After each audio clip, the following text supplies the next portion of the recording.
अस्सलामुअलैकुम दोस्तों, कैसे हैं आप सब। मैं आप सबको यूट्यूब चैनल इंग्लिश लिटरेचर पे वेलकम कहती हूँ। आज के इस लेक्चर के अंदर हम जो टॉपिक कवर करने जा रहे हैं that is preface to the lyrical ballads, जिसको लिखने वाले हैं विलियम वर्ड्सवर्थ। बहुत ही इम्पॉर्टेंट वर्क है विलियम वर्ड्सवर्थ का, बहुत ही इम्पॉर्टेंट कॉन्सेप्ट्स इसमें देने वाले हैं वो। ऐसा कॉन्सेप्ट जिसके ऊपर सारी की सारी रोमांटिक एज बेस कर रही है, रोमांटिक एज की पोइट्री बेस कर रही है। क्लियर। तो एनी हाउ टाइम को वेस्ट किए बगैर जो हमारा आज का लेक्चर है हम करते हैं शुरू। जैसे कि टाइटल में आपने देखा कि वर्ड है preface to the lyrical ballads. Lyrical ballads क्या है? बेसिकली 1798 में विलियम वर्ड्सवर्थ ने पोइट्री की कलेक्शन की एक बुक लिखी थी। वो जो बुक है उस बुक का नाम है लिरिकल बैलेड्स। अब ये उस बुक के साथ प्रीफेस का वर्ड अटैच करना, व्हाट डज दिस मीन? अब प्रीफेस का मतलब होता है इंट्रोडक्शन। मतलब जब भी एक लिटरेरी स्टूडेंट अपने हाथ के अंदर कोई भी किताब पकड़ता है तो देखता है वहाँ पे कंटेंट भी मेंशन है, वहाँ पे प्रीफेस भी मेंशन होता है, फॉरवर्ड वगैरह भी लिखा होता है। अब प्रीफेस क्या होता है? प्रीफेस के अंदर एक ऑथर जो है वो बताता है बुक के इंट्रोडक्शन के बारे में, और in simple words preface means introduction. किसी भी किताब का इंट्रोडक्शन उसका प्रीफेस कहलाता है। और जो पोइट होता है अपने प्रीफेस के अंदर अपनी किताब का मकसद क्या है, क्या एम्स है, इसके क्या थीम्स होने वाले हैं, ये सब कुछ डिस्कस करता है। तो it means return to the title को देखें तो preface to the lyrical ballads means कि पोइट हमें बता रहा है कि जो इसकी बुक है लिरिकल बैलेड्स, उसका इंट्रोडक्शन क्या है, उसने ये किताब क्यों लिखी, इस किताब का क्या मकसद है, इस किताब के अंदर क्या क्या थीम्स हैं, सो ऑन। क्लियर। तो ये है preface to the lyrical ballads. अब वो देखते हैं हम पोइट कि उन्होंने अपना ये वर्क शुरू कैसे किया। Basically town lodge, Devon Somerset border, ये प्लेस था। इस प्लेस पे ये अपने सिस्टर डोरोथी के साथ रह रहे थे। फैमिली का इतना स्ट्रॉन्ग कोई बैकग्राउंड नहीं था, पुअर फैमिली थी और इनके पेरेंट्स की डेथ हो चुकी हुई थी।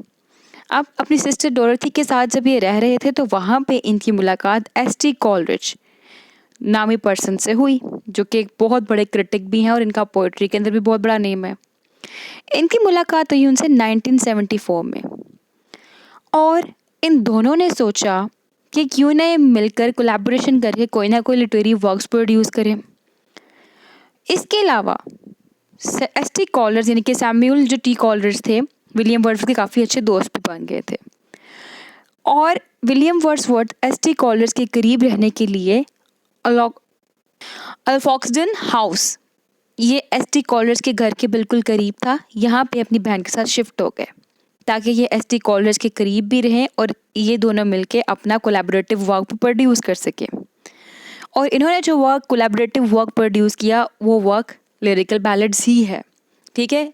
एस.टी. कॉलरिज ने ही कहा था कि अपनी इमेजिनेशन को यूज़ करते हुए, अपनी पावर को यूज़ करते हुए तुम्हें चाहिए कि तुम कोई एक वर्क प्रोड्यूस करो। तो इन्होंने लिरिकल बैलेड्स प्रोड्यूस किया था, जिसके अंदर राउंड अबाउट 24 पोइम्स हैं, और उनमें से 4 पोइम्स जो है ना वो एस.टी. कॉलरिज ने लिखी हैं, जिसमें फर्स्ट पोइम है the rhyme of ancient mariner. ठीक है, वो फर्स्ट पोइम लिखी एस.टी. कॉलरिज ने है, और उसमें लास्ट पोइम जो है वो है टिंटन एबे, जो कि विलियम वर्ड्सवर्थ ने लिखी है। ठीक है। और विलियम वर्ड्सवर्थ ने जो लास्ट पोइम कब लिखी थी? बेसिकली 1798 में विलियम वर्ड्सवर्थ ने टिंटन एबे को विजिट किया था। तो उससे ही इंस्पायर होके जब ये वापस घर आए, इन्होंने ट्रंक्विलिटी के अंदर बैठ के उसके बारे में सोचा, इमेजिनेशन किया और उसको लिख डाला। ठीक है, जो कि इनकी लास्ट पोइम है लिरिकल बैलेड्स के अंदर। और इनके जो लिरिकल बैलेड्स है ना, उस वर्क के बेसिकली 2 एडिशन है। फर्स्ट एडिशन मैंने आपको बताया है 1798 में पब्लिश हुआ था, और फिर उसका रिवाइज्ड एडिशन जो था ना वो 1800 में पब्लिश हुआ था। अब विलियम वर्ड्सवर्थ कहते हैं कि जो उनका फर्स्ट एडिशन था ना वो एक एक्सपेरिमेंट था। उन्होंने पब्लिक के ऊपर टेस्ट किया था कि जो डिफरेंट काइंड ऑफ पोइट्री इन्होंने इंट्रोड्यूस करवाई है, जो बिल्कुल नियो क्लासिकल टाइम पीरियड से, जो इनके प्रोड्यूसर से बिल्कुल अलग पोइट्री है, उसका लोगों के ऊपर क्या असर होता है। क्योंकि इन्होंने इस पोइट्री के अंदर the real language of man use की थी। The real of language of man क्या है, इसको आगे डिटेल में बताऊंगी। स्क्रीन पे देखिए, first edition was released as an experiment to test the public reception of a new, different kind of poetry from its predecessor age. This new kind of poetry would be written in the real language of men. ये words हैं William Wordsworth के.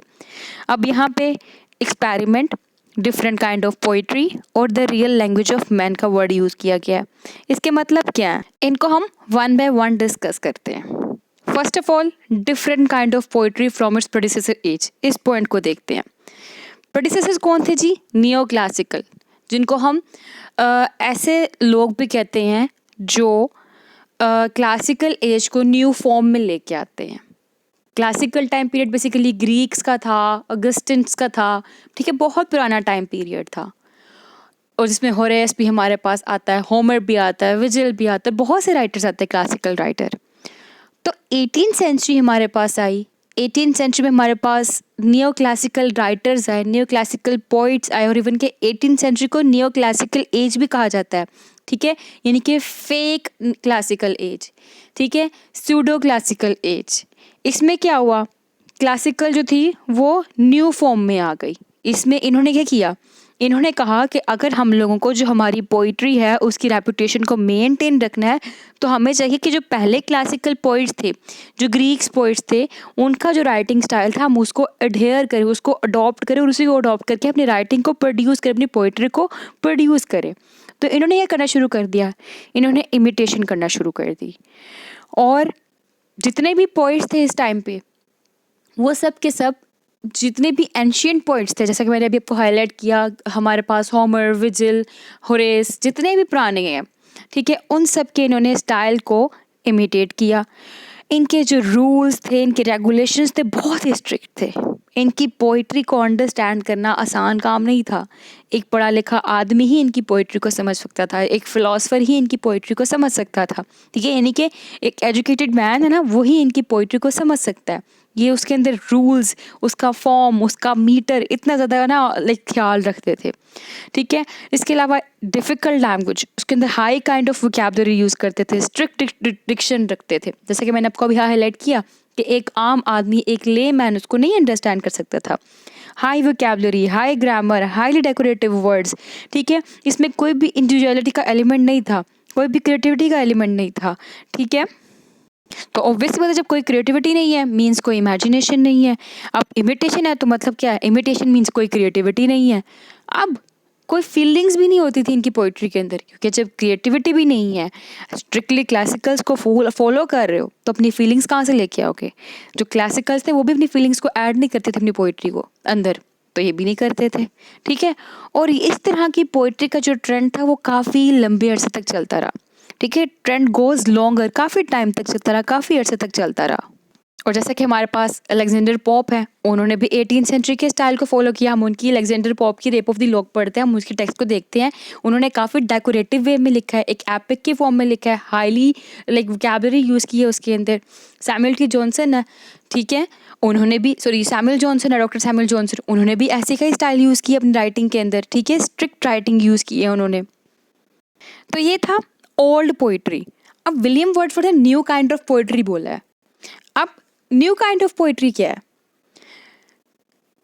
New kind of poetry totally opposite है इस तरह की poetry से, ठीक है.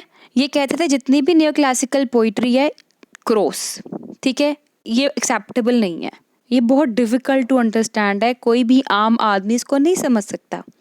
कहते पोइट्री जो है वो दिल से निकलनी चाहिए और दिल को छूनी चाहिए, ठीक है.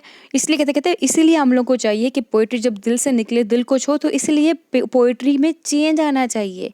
हम लोग को स्ट्रिक्ट रूल्स, स्ट्रिक्ट रेगुलेशंस को फॉलो नहीं करना चाहिए. हम लोग को डिफ़िकल्ट लैंग्वेज को नहीं लेके चलना चाहिए कि डिफ़िकल्ट लैंग्वेज हो, एलैबोरेटिव लैंग्वेज हो कि एक आदमी समझ ही ना पाए, एक आम आदमी समझ ही ना पाए, सिर्फ और सिर्फ उसको पढ़ा लिखा ही समझे. इस तरह की लैंग्वेज नहीं लेके चलनी है हम लोगों ने. ये जो पोइट्री है ये मैसेज से आनी चाहिए और मैसेज तक जानी चाहिए, ठीक है, और मैसेज से ही बिलोंग करनी चाहिए. यानी कि पोइट्री जो है वो सिंपल हो, इजी टू अंडरस्टैंड हो, और सारी आवाम जितने भी लोग हैं उसको पढ़े तो उसको समझ सके. बेशक एक पढ़ा लिखा आदमी हो, बेशक एक इलिटरेट आदमी हो, हर तरह का आदमी उस पोइट्री को अंडरस्टैंड कर सके. तो ये चेंज चाहते थे पोइट्री के अंदर. अब हुआ क्या, चेंज लेके कैसे आए? इनको मिली मोटिवेशन जी फ्रेंच रेवोल्यूशन से। 1789 में फ्रेंच रेवोल्यूशन हुई थी। इस रेवोल्यूशन से विलियम वर्ड्सवर्थ और एस.टी. कॉलरिज बहुत ज़्यादा मुतासिर हुए, उन पर बहुत ग्रेटेस्ट इम्पैक्ट हुआ इस चीज़ का। और इसी चीज़ से इंस्पायर होके इन्होंने फिर new kind of poetry introduce करवाई, जो कि जितने भी प्रीवियस शैकल्स थे, बाउंड्रीज थी, जो चेंज थी प्रीवियस न्यू क्लासिकल एज की, उससे फ्री थी। क्यों? इसमें क्रिएटिविटी भी थी, इसमें इमेजिनेशन भी थी। ये original piece of poetry consider होता था। क्यों? क्योंकि इसके अंदर कोई भी इमिटेशन नहीं की गई। It comes from the heart, ये दिल से आई है, ठीक है, और ये दिल को छूती है। इसमें कोई भी ऑब्स्क्योरिटी नहीं है, यानी कि अनक्लियर आइडिया नहीं है, क्लियरिटी है इसके अंदर। कोई स्ट्रिक्ट रूल्स, कोई स्ट्रिक्ट रेगुलेशंस नहीं है, कोई इसमें स्ट्रिक्ट मीटर नहीं रखा गया, कोई स्ट्रिक्ट स्टेंजा फॉर्म वगैरह कुछ भी स्ट्रिक्टनेस नहीं है। इंडिविजुअलिटी है इसके अंदर, यानी कि कोई भी इंडिविजुअल इसको इजीली अंडरस्टैंड कर सकता है। इसके अंदर सब्जेक्टिविटी इंक्लूड है। पोएट अपना इमोशंस, अपने फीलिंग्स ऐड करता है इसके अंदर। पोएट अपनी हर बात ऐड करता है जो वो फील कर रहा है।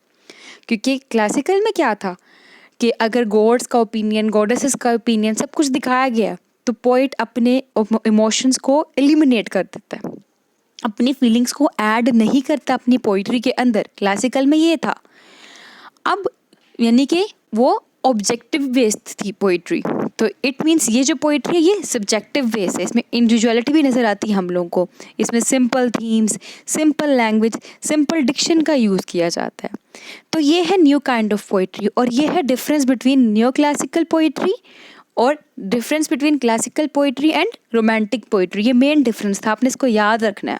और नेक्स्ट वर्ड मैंने यूज़ किया था उसके अंदर कि ये इसके अंदर पोइट्री के अंदर वो कहता है लैंग्वेज, रियल लैंग्वेज यूज़ की गई है। और रियल लैंग्वेज कौन सी लैंग्वेज होती है? According to William Wordsworth, real language वो लैंग्वेज है जो हर कोई बोले, जो हर कोई अंडरस्टैंड कर सके, ठीक है। Language of everyday, language of everyday life, language of every layman. इसमें सिंपल डिक्शन होता है, even a layman can easily understand, कि एक आम आदमी उसको इजीली अंडरस्टैंड कर सकता है, ठीक है। Real language spoken by real man. There must be no difference between spoken language and poetic language, कि जो हम आम जुबान बोल रहे हैं, जैसे मैं अभी लैंग्वेज बोल रही हूँ ना, ये क्या है? ये मेरी पोइट के अकॉर्डिंग रियल लैंग्वेज है। और कहता है पोइट कि हम जब पोइट्री करें तो हमारी पोइट्री भी ऐसी ही हो कि हम काइंड ऑफ डिफ़िकल्ट वर्ड्स ना यूज़ करें। हम जब अपनी पोइट्री करें तो पढ़ने वाले को इजीली अंडरस्टैंड हो जाए, ठीक है। तो अब पोइट कहता है कि my poetry will be written in the language which is spoken by man, ठीक है। ये मतलब मीनिंग है उस रियल लैंग्वेज का, रियल लैंग्वेज ऑफ मैन का, ठीक है, क्लियर।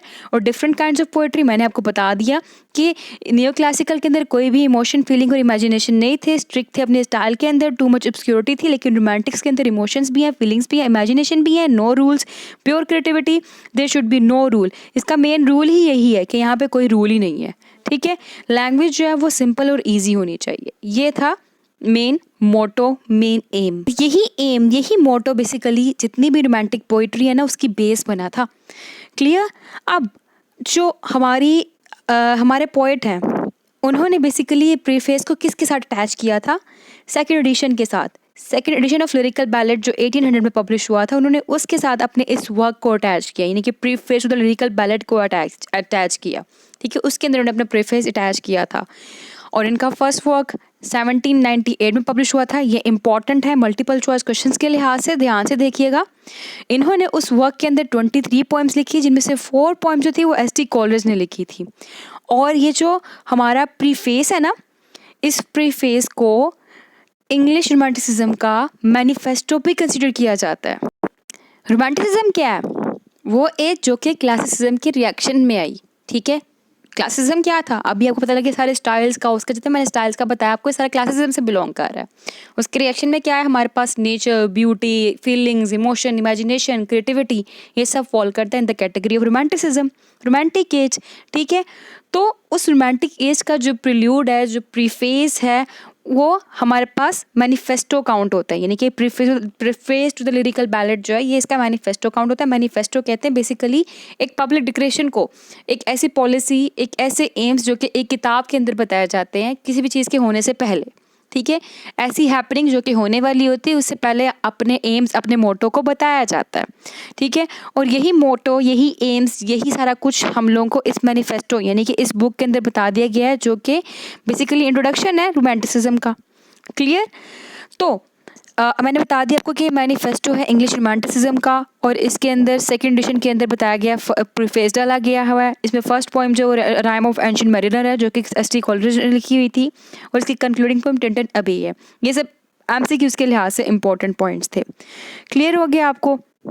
ये भी मैंने बता दिया कि इसको मैनिफेस्टो कहा जाता है इंग्लिश रोमांटिसिज्म का, और रोमांटिसिज्म क्या है भी मैं आपको बता चुकी हूँ। अब इसको मैनिफेस्टो कहते क्यों है? बेसिकली विलियम वर्ड्सवर्थ ने न्यू काइंड ऑफ पोइट्री के लिए कुछ रूल्स सेट किए हैं, कुछ पॉइंट्स बताए हैं, ठीक है। वो पॉइंट्स इस प्रीफेस के अंदर हैं, और वो जो पॉइंट्स हैं, वो पॉइंट्स कैसे के पॉइंट्स हैं? वो नियो क्लासिकल पोइट्री के जितने भी रूल्स एंड रेगुलेशंस थे उनको ब्रेक डाउन करते हैं। क्लियर? तो basically Wordsworth will set out rules for new kind of poetry. It will declare breaking away from the neoclassical poetry such as imitation of classical poet, strict diction, strict classical rules, no creativity, no innovation, no imagination. ठीक है, इन सब से break down दिखाया जाता है। और ये चीज़ क्या है? यही चीज़ रोमांटिक एज में हो रही है। दैट इज़ वाई इसको मैनिफेस्टो कहा जाता है, रोमांटिक एज का, या फिर इंग्लिश रोमांटिसिज्म का। क्लियर हो गया? अब इसके अंदर कौन से आइडियाज़ पुट किए गए? फीलिंग्स के, इमेजिनेशंस के, लिबर्टी के, फ्रीडम के, स्पॉन्टेनिटी के, इनोवेशन के, और किन चीज़ों को कैंसल्ड आउट किया गया इस वर्क के अंदर? आर्टिफिशियलिटी को, जो कि 18th सेंचुरी में थी, ट्रिविलिटी को, ये भी 18th सेंचुरी में थी, और ओवर एलैबोरेटनेस को, ये भी 18th सेंचुरी में थी। तो इट मीन्स कि जो हमारा वर्क है preface to the lyrical ballads, उसके अंदर जो चीज़ प्रमोट की गई वो यही की गई कि feelings matters a lot. Feelings matter a lot, बहुत मैटर करती है। आपकी इमेजिनेशन मैटर करती है, लिबर्टी फ्रीडम मैटर करती है, और लिबर्टी फ्रीडम का आइडिया मिला था फ्रेंच रेवोल्यूशन से। स्पॉन्टेनिटी मैटर करती है कि रैंडम आइडियाज़ आती हैं, आपके रैंडम आइडियाज़ आते हैं, आप उनको लिखो। इनोवेशन मैटर करती है, यानी कि इमिटेशन नहीं करनी है आपने, इनोवेशन करनी, कुछ इंट्रोड्यूस करवाना है, अपनी फीलिंग्स को उसके अंदर ऐड करना है, अपने इमोशंस को ऐड करना है। क्लियर? तो ये न्यू आइडियाज़ थे जो कि हम लोगों को इस प्रीफेस के अंदर नज़र आए। अब और मैं आपको बता दूं कुछ इम्पॉर्टेंट कोटेशंस, उन इम्पॉर्टेंट कोटेशंस के थ्रू जो हमारा क्रक्स है preface to the lyrical ballad का, आपको क्लियर हो जाएगा। जैसा कि कहता है, incidents and situations from a common life described in language used by man. हमारा विलियम वर्ड्सवर्थ जो पोएट है वो ये कहता है, incidents and situations from a common life means बता रहा है कि जो इसका वर्क है उस वर्क के अंदर हम लोग को सिंपल थीम नजर आएंगे। थीम कॉमन लाइफ की, ऐसे इंसिडेंट्स, ऐसी सिचुएशन जो कि कॉमन लाइफ के अंदर होती है। कॉमन लाइफ किसकी? हर आदमी की जो कॉमन लाइफ है, कॉमन लाइफ कॉमन मैन की। और described in language used by man, इसको मैं ऑलरेडी एलैबोरेट कर चुकी हूँ कि कॉमन लैंग्वेज जो हमारी डेली यूज़ की लैंग्वेज होती है, हर आदमी जो लैंग्वेज बोलता है। ठीक है। दूसरा point, life away from the city और the rustic life is free of all real defects and is pure. अब दूसरा पॉइंट उसने प्रीफेस क्यों लिखा? प्रीफेस में क्या बताया गया कि बेसिकली रोमांटिक एज में नेचर तो मैटर करती है। वो कहता है नेचर बेसिकली सोर्स है एस्केप का, फ्रीडम का, लिबर्टी का। अब सिटी लाइफ के अंदर क्या है? डिस्टर्बेंस है। हमें देख लें, हम लोग अक्सर डिस्टर्ब होते तो हम लोग नॉर्दर्न एरियाज में चले जाते हैं। ठीक है, वहाँ जाके अपने नेचर को एंजॉय कर रहे, नेचर के अंदर अकेला बैठना एंजॉय कर रहे होते हैं। हम लोग एस्केप हासिल कर रहे होते हैं, किससे? सिटी लाइफ से, डिस्टर्बेंस से, पॉपुलेशन से हम रिलैक्स फील कर रहे होते हैं। तो उसने basically for the sake of relaxation यहाँ पे नेचर को यूज़ किया है। तो इट मीन्स उसने यहाँ पे nature in a pure way दिखाया है, nature as a source of relaxation दिखाया। थीम इसके कॉमन थीम है, कॉमन लाइफ के, कॉमन मैन के, लैंग्वेज इसकी कॉमन लैंग्वेज है। जैसे इसी सेकंड पॉइंट को मैंने एलैबोरेट किया है कि nature is the source of escape from city life, away from population in the lap of nature for the sake of relaxation. के पॉपुलेशन से दूर होना for the sake of relaxation, किसके under? Under the lap of nature. Clear? Second then हमारे पास quotation है, poetry the spontaneous overflow of powerful feelings. अब ये चीज़ क्या है, कहते हैं स्पॉन्टेनिटी होती है पोइट्री के अंदर। पोइट्री जो है स्ट्रिक्ट रूल्स एंड रेगुलेशंस के साथ एक जगह पे बैठ के इमिटेशन करके नहीं लिखी जाती। आप गए हो जिस रिवर के किनारे बैठे हो, आपने रिवर को देखा है, तो आपको रैंडम आइडियाज़ माइंड में आया है और आपके इमोशंस उसके अंदर इन्वॉल्व है, आपकी फीलिंग्स उसके अंदर इन्वॉल्व है। तो आप जब पोइट्री करते हो अपने इमोशंस, अपने फीलिंग्स को ऐड करके पोइट्री करते हो, ठीक है। उसमें स्पॉन्टेनिटी होती है, उसमें ट्रंक्विलिटी होती है, उसमें डिफरेंट आइडियाज़ होते हैं। क्लियर? तो यही चीज़ कहता है poetry is a spontaneous overflow of powerful feelings, यानी कि आपकी फीलिंग्स का होना ज़रूरी है पोइट्री के अंदर। आपके जो स्पॉन्टेनिटी हो रही है आपके माइंड के अंदर, जो डिफरेंट काइंड ऑफ आइडियाज़ हो रहे हैं, उनको ऐड करना ज़रूरी है पोइट्री के अंदर, ठीक है। आपने पोइट्री में ये नहीं करना कि आप इमिटेशन करना शुरू कर दो, क्रिएटिविटी लेके आओ, न्यूज़ लेके आओ। ये आपके प्लेजर से प्रोड्यूस होती है, ये आपके एक्साइटमेंट से प्रोड्यूस होती है पोइट्री। क्लियर? तो अब तक विलियम वर्ड्सवर्थ ने किस चीज़ की बात की? एक बात की जी सिंपल थीम्स की, दूसरी बात की सिंपल डिक्शन की, तीसरी बात कर रहा है ये स्पॉन्टेनिटी की, चौथी कर रहा है फीलिंग्स की, इमोशंस की। कहते हैं it seeks to produce excitement and an overbalance of pleasure, कि ठीक है वही बात कि इस एक्साइटमेंट इन्वॉल्व होता है, आपकी प्लेजर, आपकी इमोशंस इन्वॉल्व होते हैं। ये कोटेशन हो गई। उसके बाद देखें, कहते हैं पोइट किस तरह का होना चाहिए। कहता है poet is a man speaking to man, ऐसा आदमी हो जो पूरे आदमियों से बातें कर रहा हो, हर एक से बात कर रहा हो, यानी कि वो हर एक की फीलिंग्स को अंडरस्टैंड कर रहा हो और अपना मैसेज हर एक को कन्वे कर रहा हो। Gifted with more lively sensibility हर एक के पास होती है, लेकिन कहता है यहाँ पे मोर लाइवली सेंसिबिलिटी होती है इसके पास। Has a greater understanding of human nature and world in general, has a comprehensive sensible soul. Clear? Poetry कैसी होती है, उसने पोइट्री बता दी हम लोगों को कि उसमें स्पॉन्टेनिटी होती है, फीलिंग्स होती हैं, सिंपल डिक्शन होती है, सिंपल थीम होते हैं उसके, सिंपल लैंग्वेज होती है, नेचर के बारे में, इमोशंस के बारे में, फीलिंग्स के बारे में लिखा जाता है, क्रिएटिविटी होती है, इमेजिनेशन होती है। पोइट कैसा होता है? कहता है पोइट एक ऐसा आदमी होता है जो कि बाकी सब आदमियों से कलाम कर रहा होता है, ठीक है, जिक्र कर रहा होता है, मीन्स जैसे बात कर रहा होता है। उसके पास ज़्यादा लाइवली सेंसिबिलिटी होती है, उसके पास जो ह्यूमन की नेचर होती है, उसकी अंडरस्टैंडिंग की पावर ज़्यादा होती है, वो वर्ल्ड को इन जनरल पे ज़्यादा अच्छे से अंडरस्टैंड कर लेता है। उसकी जो सोल होती है वो कैसे की होती है? कंप्रिहेंसिव सेंसिबल सोल होती है। क्लियर? अब ये पोएट कैसा होता है उसने बता दिया। इसके बाद वो बात करता है कि प्रोसेस ऑफ पोएटिक क्रिएशन क्या होता है, ये बहुत इंपॉर्टेंट है। वो कहता है जो पोएटिक क्रिएशन है ना, उसका प्रोसेस 3 स्टेप्स पे बेस करता है।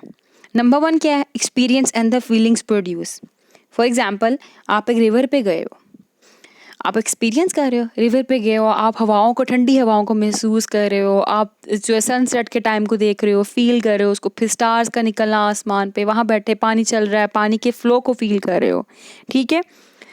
आप क्या हो रहा है? आप एक्सपीरियंस कर रहे हैं, वहाँ पे बैठे हुए हो, आपको वहाँ पे फीलिंग्स प्रोड्यूस हो रही हैं, उस चीज़ को देख के आपको कैसा फील हो रहा है, आप क्या महसूस कर रहे हो, आपकी सारी फीलिंग्स। फर्स्ट स्टेप हो गया, रिवर पे गए हो, रिवर पे आप पानी का बहना, फूलों का हिलना, लहराना, ठंडी हवा का चलना, फिर सनसेट का टाइम आना, फिर उसके बाद रात का होना, सारी चीज़ें आपने एक्सपीरियंस कर ली हैं, उसके रिगार्डिंग आपकी फीलिंग्स प्रोड्यूस हो गई हैं। ये आपका फर्स्ट स्टेप था। सेकंड स्टेप, घर आ गए, घर आके अकेले बैठे हुए हो, अकेले बैठ के आप सोच रहे हो, ट्रैंक्विलिटी के अंदर अकेले बैठ के सोच रहे हो जो आपने सारा कुछ देखा। Recollection of those memories into tranquillity, जो आपने एक्सपीरियंस किया, जो आपकी फीलिंग्स प्रोड्यूस हुई, उन सबको आपने अपने रूम के अंदर बैठ के अकेले में सोचा, फील करना शुरू कर दिया, रिकलेक्ट करना शुरू कर दिया। सेकंड स्टेप हो गया जी। थर्ड स्टेप क्या हुआ है? जो सोचा, जो रिकलेक्ट किया, उसकी रिकन्स्ट्रक्शन करना शुरू कर दी। Reconstruction of those powerful feelings and their spontaneous overflow, कि रैंडम वो आपके माइंड के अंदर आई जा रहे हैं, ठीक है, आइडियाज़। अब वो जो आपके माइंड के अंदर रैंडम आइडियाज़ आ रहे हैं अचानक से, आप उनको अपनी पावरफुल फीलिंग्स के साथ पेज के ऊपर लिखते जा रहे हो, ठीक है। ये कहता है पोइट, ये है हमारे पोइटिक क्रिएशन। क्लियर? ये प्रोसेस था 3 स्टेप्स पे इन्वॉल्व। तो ये था हमारा preface to the lyrical ballads. I hope कि आपको ये अच्छे से क्लियर हो चुका होगा, इसमें कोई भी कन्फ्यूजन नहीं रही होगी कि पहले उसने बताया पोइट्री कैसी होती है, ठीक है। डेविएशन है उसके अंदर क्लासिकल एज के साथ। फिर उसने बताया कि जो पोइट है वो कैसे का होता है। फिर उसने बताया कि जो पोइटिक प्रोसेस है, पोइटिक क्रिएशन का जो प्रोसेस है वो कौन सा प्रोसेस होता है, किन स्टेप्स पे बेस करता है। That's all. तो आई होप कि आपको ये वीडियो अच्छी लगी होगी। वीडियो पसंद आई तो वीडियो को लाइक भी करिएगा, कमेंट में अपना ओपिनियन भी शेयर करिएगा, हमारे चैनल को सब्सक्राइब करना मत भूलिएगा। एंड अगर आपने इस चैनल को सब्सक्राइब किया और दूसरे चैनल को नहीं सब्सक्राइब किया हो तो देन उसको भी सब्सक्राइब कर दें। उसका लिंक आपको डिस्क्रिप्शन में मिल जाएगा। Thank you. Stay tuned with us. अल्लाह हाफिज़।